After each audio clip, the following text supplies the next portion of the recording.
The holidays are upon us, and VA News has gifts of stories to share, like these. Secretary Shinseki and Panetta ensure transition to civilian life will continue to improve. We joined some of our friends and heroes visiting D.C. on Pearl Harbor Day. And from Pittsburgh, a story of giving that will continue well beyond the season. Those and more on this week's VA News. Don't move.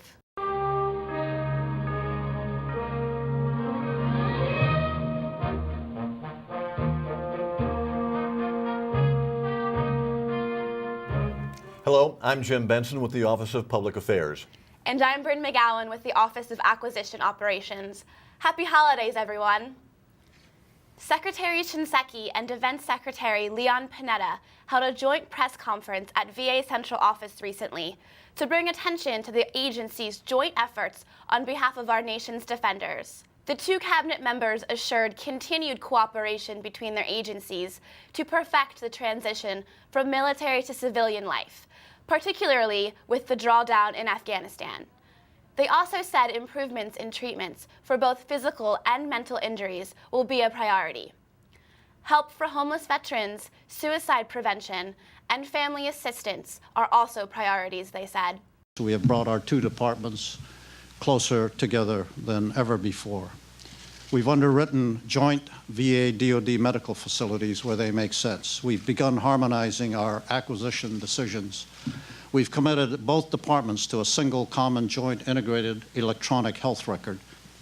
Today, veterans wait too long to receive the benefits they have earned, and that's why together we're streamlining our processes, sharing more information between our departments. At VA, we've also supported DoD's implementation of the President's initiative to redesign the Transition Assistance Program so that it is mandatory, seamless, and productive. We owe it to those that fight for us to fight for them. Programs to help our warriors were developed out of the best intentions, but too often they fall victim to red tape. Too often they fall victim to bureaucracy and intransigence. And the Secretary of Veterans Affairs and the Secretary of Defense deeply believe that we can and we will do better.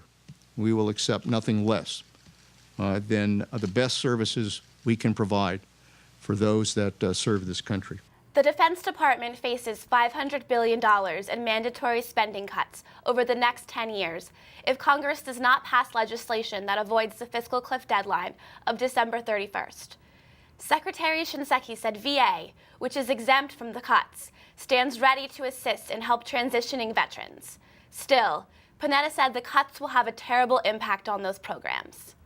It is going to have a serious impact in terms of those coming home, the programs that serve them, the support systems that we have, not only for them, but for their families.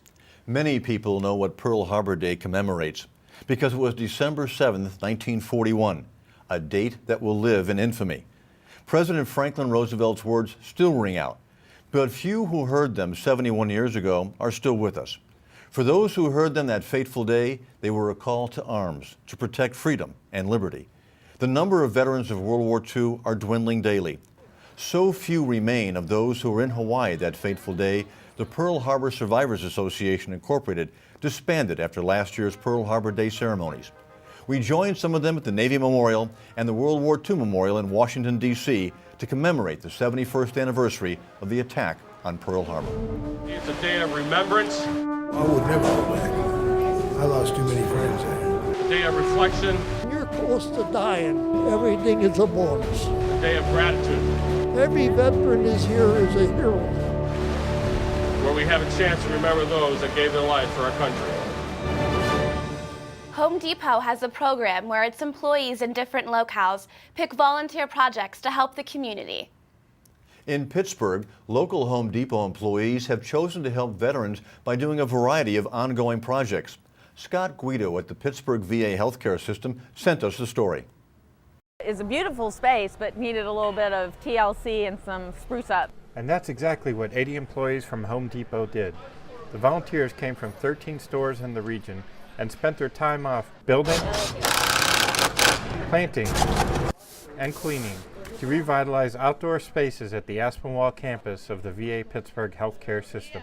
To have any opportunity to come out in the community and give back to the veterans that, may not have had it as well, or, may have gotten sick while they were in the military, or any way that we can help any kind of veteran is what we try to do. The project is sponsored by a grant from the Home Depot Foundation as part of the Celebration of Service, a 2-month initiative to improve the homes and lives of veterans across the country. From 9/11 through Veterans Day, we'll do over 300 projects to benefit veterans around the country. We'll do everything from painting and renovating individual homes to working at VA campuses like we're doing today, helping veterans repair and maintain their homes. The foundation donated $31,000 in supplies, everything from sod, lumber, plants, and paints. The project included cleaning the existing fountain, laying sod, and building wheelchair-accessible raised planters where veterans will be able to tend to vegetable and flower gardens. Home Depot partnered with Keep Pennsylvania Beautiful, an organization which strives to clean up communities. We heard about Home Depot and their celebration of service and their dedication to our veterans, and we saw a direct link on how we could do a community greening project with Home Depot here at the VA in Pittsburgh. Look at that. The space provides a relaxing atmosphere for veterans and is a site for events such as cookouts, concerts, and talent shows. This is an amazing project. Our veterans are going to love coming out here in the peaceful and quiet and be able to plant plants in our raised planters over here and just relax and have a good time. Strong at the Broken Places, a multimedia project on the internet, remains on the VA webpage. We keep promoting it because the veterans interviewed for the project have such compelling stories of their personal struggle to transition from military to civilian life. Here is another of the 12 veterans interviewed for the project.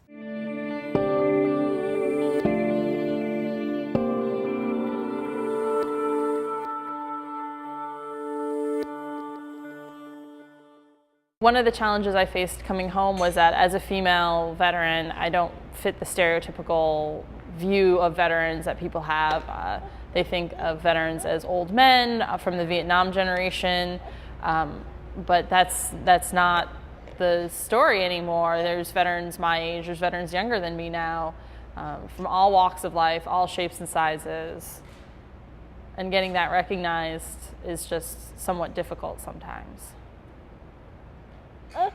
I don't think I realized until I became pregnant with Catherine that I hadn't really fully reintegrated. Being part of the reserves, I always kept kind of one boot out the door and my mind always on the next deployment or what was going to be coming up. And having her in my life has really forced me to focus on the here and now and stay here and not always keep my mind over there and what I might be doing. I have to be in the moment. Another holiday present is the story of Christopher Sharp, a Marine Corps veteran who got a job with VA at the department's highly successful hiring fair in Detroit last June. This good news story comes from our friends at the Employee Education System who produced it for the American veteran. 4 months ago, I was fresh out of college and I was struggling to find a job. Now I'm on a track to start my career, so it's pretty nice. He just brings a great personality to the clinic.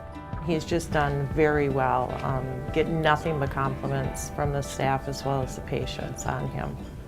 It always works out very well when you have people that are of the same background, and having a clerk that is military, they do relate to the veterans better, and the veterans do relate to the clerks better.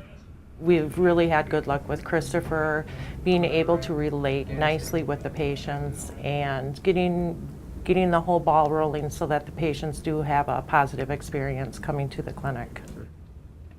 I know where the patients are coming from. I've been a patient at the VA before, so I know a lot of the questions they may have, the concerns, the problems they're having. The clerks in the clinic do set the pace of the clinic. You have to be on top of your game or else the care for veterans will go down, and you know, it's like the military where if you're not doing your job, other people are affected by it. I did 4 years in the Marine Corps. I was in the infantry. I was stationed out of Camp Lejeune, and I did 2 deployments overseas. And then after leaving the Marines, I went to college immediately and I volunteered at 2 different VA hospitals. With my last volunteer position, a VA employee mentioned that there was going to be this job fair in Detroit. When I got there, I was pleasantly surprised at the large variety of employers they had there, from trucking to security.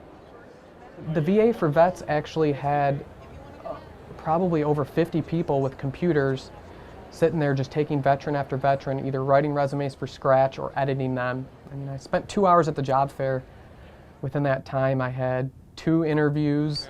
Someone went through, edited my resume. I was able to speak with over 30 employers that I was interested in, and I actually got to talk to the director of a hospital. You know, ultimately helped me get a job, so it's pretty successful.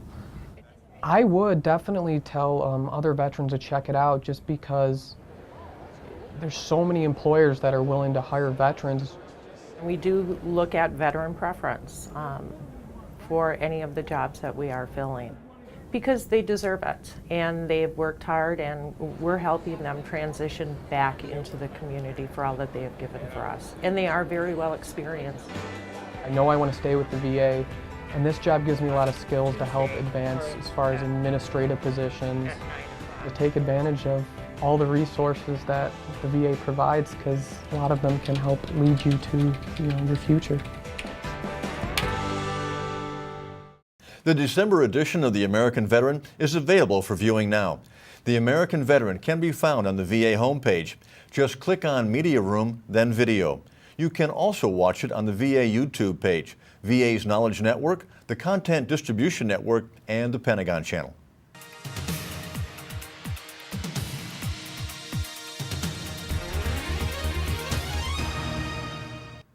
Did you know? VA has registered the term GI Bill as a trademark with the U.S. Patent and Trademark Office.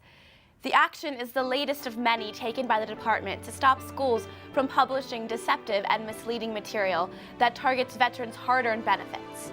VA is the sole owner of the mark. In the coming months, VA will issue terms of use for GI Bill.